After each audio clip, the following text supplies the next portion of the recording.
How's it going, my dudes? Welcome back to another video. I'm so glad the new event is out and I'm sure you are as well. There's a lot of things to cover and there is a lot more loot to have in the event box. But we are not going to focus too much on that. That's really old news. You already know what to do about it. Here is the pen flip team that I'm using right now and I think it's really powerful. But it is kind of YOLO, so I wouldn't suggest it if you want more consistent runs. If you want something more consistent, I will show you something on what I feel is a lot better than this. But for today, let me just showcase this team very quickly.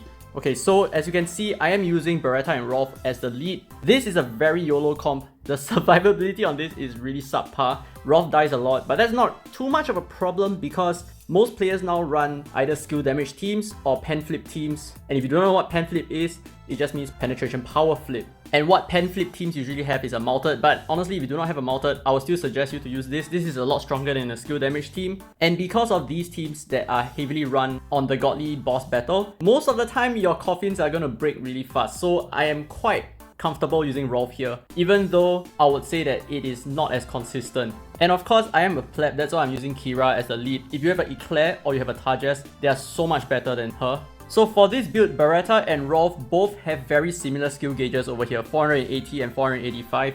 This allows them to throw their skills in tangent, so Beretta is usually going to go first, followed by Rolf. And with that means that you are going to throw a very powerful level 3 power flip. So you're going to see that in just a moment. But let's say you do not have some of these units. Obviously, not everyone is going to have these units. What I can suggest is you can replace Rolf with Razelt. Wow, like who even has Razelt, right? But let's say if you do not have Razelt, you can always use a Gerard. You're not going to get the same effect because I'm using Rolf over here for the penetration. So you are going to forego that Beretta-Rolf combo over here, but if you're going for survivability, you have to do some trade-off sometimes.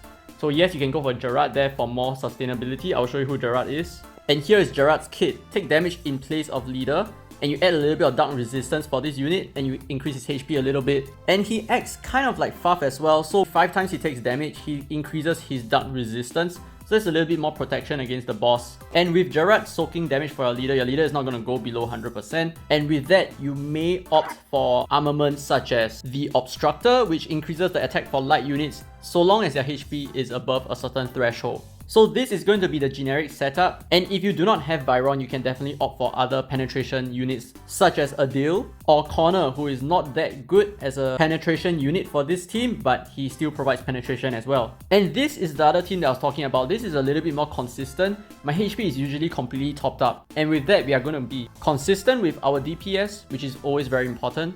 And not only that, as you can see over here, the skill gauges are perfectly in sync, so you will never have an increasing gap over time.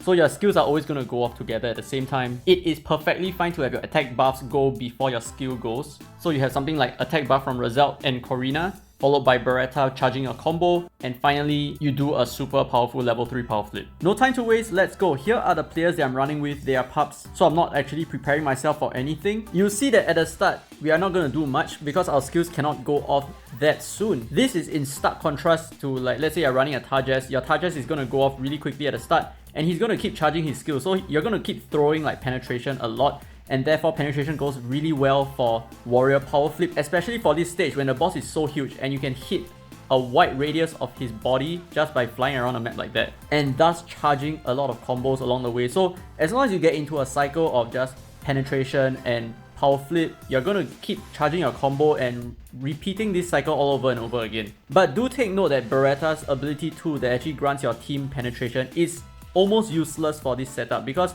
as soon as you bounce off the flippers, you lose that penetration, which defeats the purpose entirely. But as you can see over here, our skills go off and we are landing super powerful power flips. So that was 3.4 million and this is 3.3, 4 million, 6 million on our skill, wow. But okay, now we down the boss and we are able to throw a level 3 power flip. Hopefully we can just dodge that fever thing. I think the fever is super annoying. That is 23 million, followed up by another 1.3 million, followed by another 1.9, 1.6. Jeez, so much damage going on over here. That's crazy. I can't even keep up with it. And the good news is we are already halfway through charging our skill again, so we are going to repeat the cycle quite soon. So that's why you see a lot of players who are running pen flip.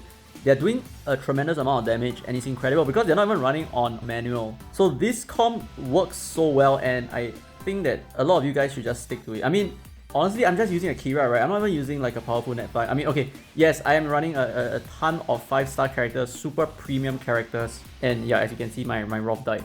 But like I said, I've tried the Razelt version of it, the more tanky version. In other words, you can also use Gerard for that spot. It works so well as well, and in fact, I think I really like that as well. I just want to show you something that's a little bit more powerful so that you get an idea of whether you want to use something like this or you want something safer. But I think safe is boring, and I would like to cover something a little bit more interesting, a little bit more YOLO. Oh, and I should mention as well, don't sleep on Love. She is a really strong unit, even though she has, I think, if I remember correctly, it's 620 skill gauge. It's a little bit high, but the thing is, you don't really need your leader to throw the skills so frequently. And she does give light units a very nice boost to attack, which is very good for power flips. So you can run her under your leader. I would definitely prefer a penetration unit instead, but I'm just stating some options for you. And that's it for this video, guys. Hope you guys enjoyed the video. If you did, don't forget to leave a thumbs up. It really helps the channel. All the best for your godly runs. This has been free to play, by the way, and as always, I will see you in the next video.